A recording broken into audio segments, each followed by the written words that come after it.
అరే first of all నా పేరు డోసా కాదు, దోసా కూడా కాదు. దోసా, దుఃఖ్, దర్ద్, దవా, దోస్తి, దీవాన్గి, దోసా ద.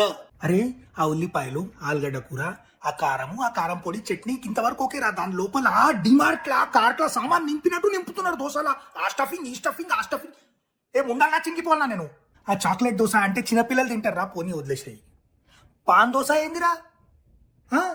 పాన్లో వేసే సామాన్ అంతా దోశలు వేసి ఇస్తున్నారు మీరు. ఏమైందిరా మీకు? ఇదేం పోయే కాలం రా రే. అరే ఈ పాన్ దోశ తిననికా ఉమ్మనికా? మేమేం చేయాలి ఇప్పుడు? తినాలనా ఉమ్మాలనా దాన్ని? పోనీ తిని ఉమ్మాలనా లేకపోతే మింగాలనా? నాకు దోశ తిన్న తర్వాత పాన్ తినే అలవాటు ఉంది. ఇప్పుడు ఏం చేయాలి మరి? అయితే నేను ఆల్రెడీ పాన్ దోశ తిన్నా వదరా, మళ్ళీ పాన్ ఎందుకు అనిపిస్తుంది నాకు ప్రాణం. అరే ఓ పిల్లర్ లేని ఫ్లైఓవర్, నా పేరు దోశ రా, పిజ్జా కాదు. ఇంతగానం చీజ్ ఎందుకు వేస్తున్నావు దాని మీద? మీకు కావాల్సితే మీరు తినండి. ఆమ్లెట్ల మీద చీజ్ వేసుకోండి, శాండ్విచ్ల మీద లోపల కింద అన్ని దగ్గర పెట్టుకోండి చీజ్. మాకెందుకు రా చీజ్?